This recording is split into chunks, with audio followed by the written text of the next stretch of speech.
السلام علیکم دوستو، 1300 کلومیٹر طول قراقرم ہائی وے کرۂ زمین پر موجود حیران کن پہاڑی چٹانوں کے درمیان سے گزرتی ہے۔ یہ کسی خواب جیسا راستہ ہے جس کے بارے میں کم ہی لوگ جانتے ہیں۔ اس پہاڑی راستے پر سفر کرتے ہوئے تیز ہوا گاڑی کی کھڑکی سے اندر آ رہی تھی۔ موسم گرما کے باوجود 7000 میٹر بلند چوٹیوں پر برف چمک رہی تھی اور گلیشیئر کے پگھلتے پانی آبشار کی شکل میں ہنزا وادی سے گرتے ہوئے دریا میں گر رہے تھے۔ اس وادی کو برطانوی ناول نگار جیمز ہلٹن نے شنگریلا کا نام دیا گیا تھا۔ کسی زمانے میں قراقرم ہائی وے شاہراہ ریشم کا حصہ ہوا کرتی تھی، جس کی بنیاد یہاں کے مقامی باشندوں نے صدیوں پہلے رکھی تھی۔ تاہم 1978 میں 24,000 پاکستانی اور چینی مزدوروں کی 20 سالہ محنت کے بعد اس سڑک پر باقاعدہ طور پر گاڑیوں کی آمد و رفت ممکن ہوئی، جس کے باعث اس دور دراز علاقے کے لیے تجارت، سیاحت اور سفری آسانی کے دروازے کھل گئے۔ 1300 کلومیٹر طول سڑک پاکستان کی وفاقی دارالحکومت اسلام آباد کے قریب حسن ابدال کے 4700 میٹر چھوٹے سے شہر سے شروع ہوتی ہے اور اس کی بلندی پر خان جراب کے مقام پر دنیا کی سب سے بلند پکی سڑک سے ہوتے ہوئے چین میں شنگیانگ تک جاتی ہے۔ تاہم میرے لیے اس سڑک کا سب سے دلچسپ حصہ 194 کلومیٹر تھا جو وادی ہنزا میں موجود ہے۔ یہ علاقہ قراقرم کے پہاڑوں میں گھرا ہوا ہے، جن کی وجہ سے ہی اس سڑک کا نام قراقرم ہائی وے رکھا گیا ہے۔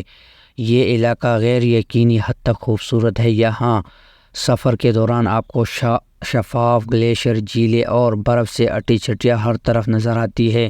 یہ سفر تو خوبصورت ہے، لیکن اس جگہ پر ہائی وے کو خاص بنانے والی ایک اور اہم بات ہنزا کے لوگ اور اس وادی کی روایات ہے۔ گلگت بلتستان میں شنگیانگ اور واخان کاریڈور کے درمیان موجود ہنزا 20ویں صدی تک باقی دنیا سے کٹا ہوا تھا۔ یہاں کی مقامی آبادی برشوں اور وکی لوگوں پر مشتمل ہے اور یہاں کی اپنی زبان، موسیقی اور ثقافت ہے جو پاکستان یا دنیا بھر میں کہیں اور نہیں ملے گی۔ قراقرم ہائی وے نے دنیا کے لیے اس وادی تک کا سفر آسان تو کر دیا ہے، لیکن ماحولیاتی اعتبار سے ایک منفی اثر بھی مرتب ہوا اور مقامی لوگوں کی اکثریت کو اپنی روایتی زندگی ترک کرنا پڑی۔ اب یہاں طویل عرصے تک جینیانی جیسے جشن منانے والے لوگ کم رہ گئے ہیں، جو باہر کی آمد کا جشن ہے۔ سفر کے دوران پہلا پڑاؤ التت میں تھا، جو 1100 سال پرانے قلعے اور ثقافتی روایات کے محفوظ رکھنے کے لیے مشہور گاؤں ہے۔ عام طور پر یہاں موسیقی کے مشغلے کے طور پر سیکھا جاتا ہے، لیکن التت کے ضیاء الکرم موسیقی میں ڈگری حاصل کرنے والے پہلے مقامی باشندے تھے، جن کو کئی آلات میں مہارت حاصل تھی۔ 2022 میں ایک موٹر سائیکل حادثے میں افسوسناک ہلاکت سے قبل انہوں نے 100 سے زیادہ طلباء کو موسیقی سکھائی۔ پرانے التت کی پتھریلی گلیوں سے نکل کر قراقرم ہائی وے کے ذریعے اس وادی کا سب سے مشہور مقام کی جانب رخ کیا۔ یہ ہنزا بالا، یہ مقامی طور پر گوجال کے نام سے جانا جاتا ہے۔ وسط ہنزا جیسی ثقافت رکھنے والے گوجال میں مقامی لوگ واقعی زبان بولتے ہیں اور خیال کیا جاتا ہے کہ یہاں کی مقامی سینکڑوں سال قبل واخان کاریڈور سے آ کر بستے تھے۔ ہائی وے کھلنے سے پہلے ہنزا کے ان دو علاقوں کے درمیان کئی دنوں کا سفر ہوا کرتا تھا۔ اب یہ صرف 1 گھنٹے کا سفر ہے، جس میں نیلے رنگ کے عتابات جھیل نے مجھے علاقے میں خوش آمد کہا۔ قدرتی نظر آنے والی یہ عتابات جھیل دراصل مصنوعی جھیل ہے، جس کی پیدائش ایک سانحے کی وجہ سے ہوئی۔ 4 جنوری 2010 کو ایک سیلابی ریلی نے منحدات کو ملیالٹ کرتے ہوئے ہنزا دریا کے پانی کا راستہ روک دیا تھا، جس کے نتیجے میں ایک مصنوعی جھیل معرض وجود میں آئی۔ یہ پرش ہوٹلوں میں گرے ہوئے اس جھیل کا نام بھی اس گاؤں پر رکھا گیا ہے، جو 2010 میں تباہ ہو گیا تھا۔ اب یہ ہنزا کی جدت کی علامت ہے، بالکل ایسی ہی جیسے قراقرم ہائی وے میں سفر کی آسانی کے لیے ہونے والی تبدیلیاں۔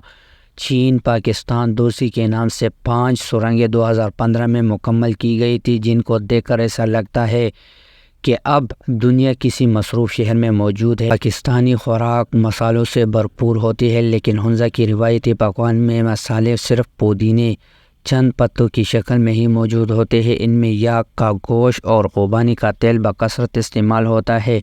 مجھے علم ہوا کہ گجرال اور خصوصاً گلگت خواتین کے کاروبار کا مرکز ہے۔ پاکستان میں عموماً صرف 20% خواتین ہی کام کرتی ہیں، جو دنیا کے اعتبار سے کم اوسط ہے، لیکن حوض آبادی میں خواتین ریسٹورنٹ چلا رہی ہے، دکانیں چل رہی ہے اور لکڑی کا کام تک کر رہی ہے۔ سلطانہ اور راشدہ کے ریسٹورنٹ سے کچھ ہی دور جہاں میں نے پاسو کوئنز کو پہلی بار دیکھا، ایک اور مثال ملی۔ یہ گورگاں نامی قالین کی فیکٹری تھی جسے خواتین ایک 400 سال پرانے گھر میں چلا رہی تھیں۔ مزید اس طرح انٹرسٹنگ ویڈیو کو دیکھنے کے لیے ہمارا یوٹیوب چینل کو سبسکرائب کریں اور ساتھ ہی بیل آئیکن کو ضرور دبائیں کہ نئی آنے والی ویڈیو آپ کو بآسانی مل سکے۔